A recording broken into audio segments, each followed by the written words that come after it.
Hi everybody, my name is Marcos Cassiano, and I'm here to tell you about all my tales from the road, all my adventures, not all, but a lot of my adventures that I remember, things that happen along the highways and byways of US, Canada, but never Mexico. So this next little tale comes from actually in Nashville. At this time, we're talking, I think, 78, 79, and I was very fortunate, very blessed to always work, and I was in and out of Nashville a lot. And backing up just a little bit, when I came to Nashville with my friend Kurt, he came to Nashville to get a record deal, get a record contract. And so within that first year and a half we were in Nashville, we recorded an album with 10 songs on it. And this was going to be his album that he was going to pitch.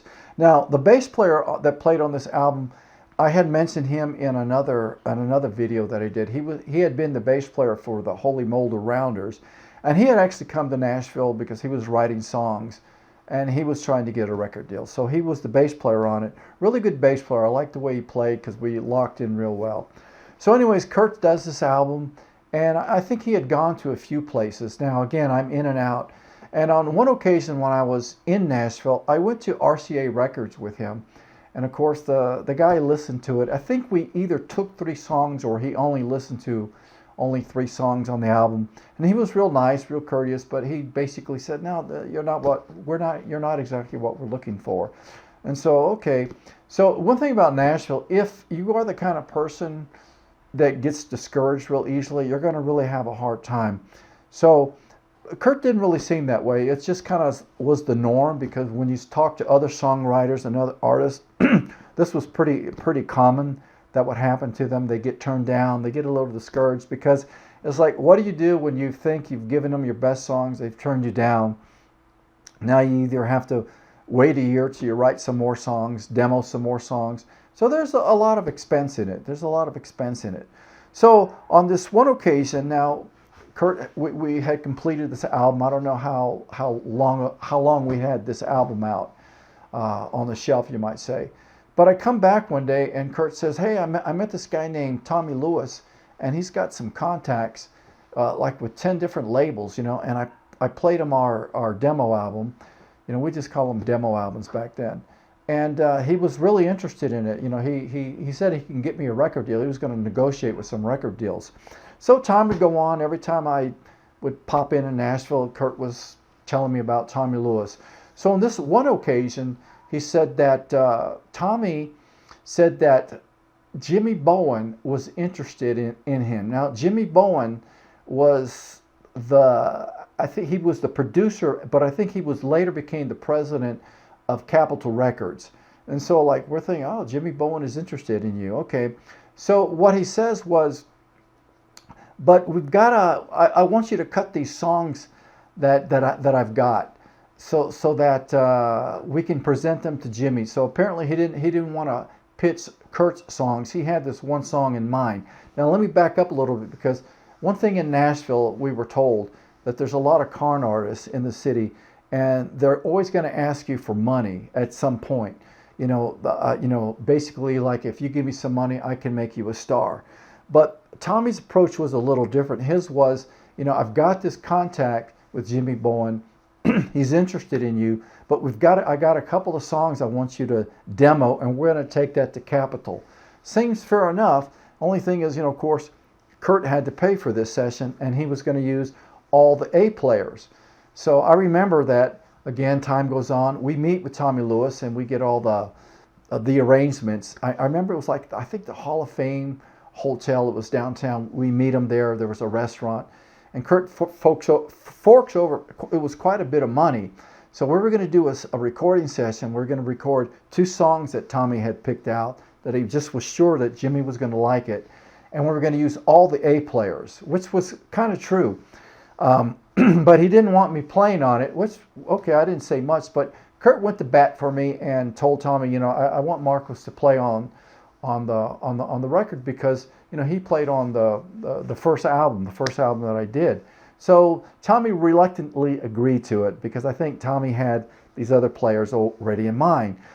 So when I get to the recording session, a couple days later, there were some A players. It was Buddy Emmons was on steel guitar, a guitar player named Jimmy Bryant, who had just recently, I think, come to Nashville from L.A. He was a real nice guy. He was an older guy, and he told me that he had did a lot of sessions in L.A.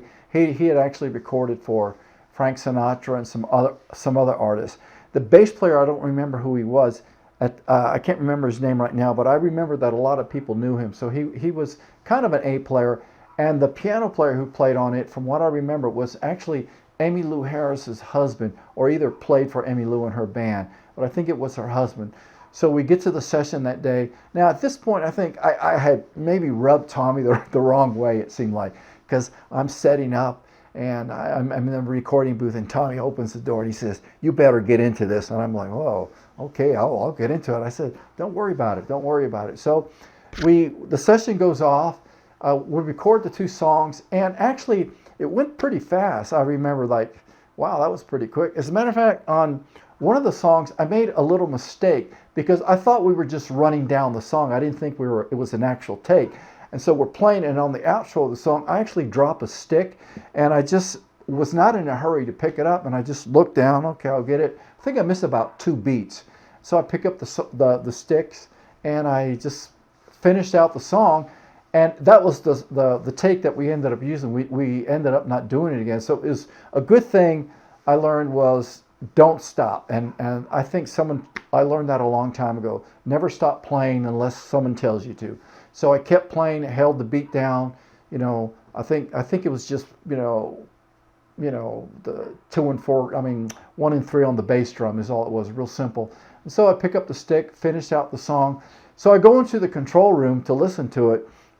And in the control room is Jimmy Bowen, supposedly Jimmy Bowen. I'll get to this in a minute. And actually, Sammy Smith. Sammy Smith had a big hit called "Help Me Make It Through the Night." What she was doing there, I don't know. But somebody was showing her the control room. I don't know if she was going to cut some tracks there.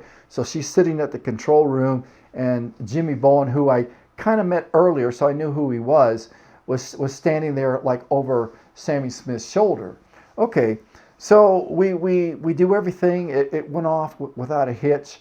I talked to everybody.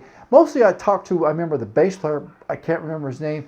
And I talked a lot with Jimmy Bryant, the guitar player. He was really cool. He was really nice, really smooth, really a good player.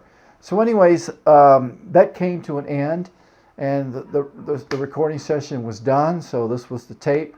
Jimmy Bowen was there, and now Kurt's on his way, and I'm like, wow, I'm really happy, things are really working out. Things are moving along pretty good. So now fast forward maybe a month later, I get a call to do a recording session at a place called Bradley's Barn in Mount Juliet, Tennessee. It was a famous recording studio, but it burned to the ground. I can't remember if it was in the late 80s or in the 90s. It burned to the ground. But I got a call to do a session there, and it was actually a nice studio. It was to me, a nice studio is one that has atmosphere, and you feel comfortable when you're in there. It had a nice drum booth, and I felt comfortable in there.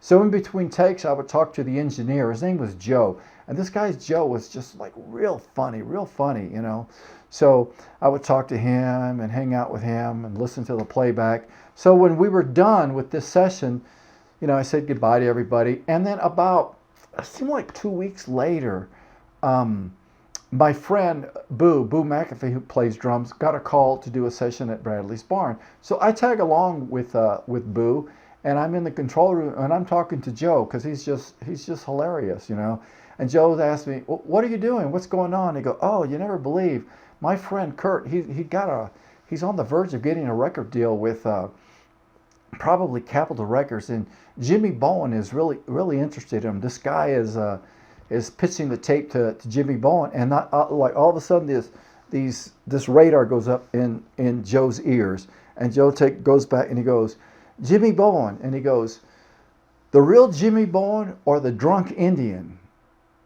I go, "What do you mean?" He goes, "Oh, well, there's this guy. He's a con artist, and he said this guy's really good at what he does, But he hangs out with this guy, and he'll bring this guy in, and he says, this is Jimmy Bowen from, like Capitol Records. Now the thing about it was, the guy's real name was Jimmy Bowen, so they weren't lying from that standpoint.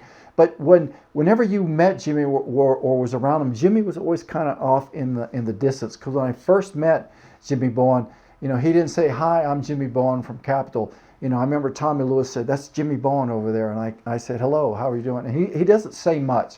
I guess that's part of the art of the deal, you might say. So I said, the drunk Indian. I'm thinking, but wait a minute, Joe. I've got a picture, because there was a photographer that took photos of this session. So I wasn't that far from Bradley's barn. I ran home. I got the pictures because, again, they gave us these 8x10 photos from the session. And lo and behold, there was one photo, Jimmy Bowen in the control room with Sammy Smith. So I give the picture to Joe, and Joe looks at it and he just kind of laughs. He goes, "Oh yeah, that's the drunk Indian Jimmy Bowen. Yeah, him and this other guy go around and they con people and they rip them off and all this, and he uses this guy as Jimmy Bowen, and his real name is Jimmy Bowen." I go, "Oh no, you got to be kidding." So I remember thinking about that, and I don't know if I immediately tell Kurt what was going on. It seemed like just the next day or 2 days later, I get a phone call from the photographer who took photos at that session, and he said, "Hey Marcos, I never got paid for that session, for taking the photos of that session, but," he said, "the reason I'm calling is because I've heard through the grapevine that Tommy Lewis is taking that tape that you guys cut, and he's taking it around, and he's taking your vocals off of it, Kurt's vocals off it, and he's using it with other artists." I guess he was conning other artists the same way, but the thing was now Tommy had a demo tape. He didn't have to go back to the studio. He just had to keep using the same demo with using different people's vocals. So that was the story of this con artist, Tommy Lewis. And again, I remember Joe from Bradley's barn said, "Yeah, these guys are good at what they do," and he said they're the best in the business. And after that, I don't really remember Kurt having much more dealings with him, because there's nothing more to deal. The deal had been done. You basically had been ripped off. Tommy took your money, and he paid quite a bit. I remember Kurt paid quite a bit for it. Now Tommy was conning other people, but now we had all these tracks that were recorded with A players. Oh, I was an A player for one night. But the session was fun, but the sad thing was, this cost my friend a lot of money, and he got taken by a con artist. So that was kind of a sad story. So anyways, more later.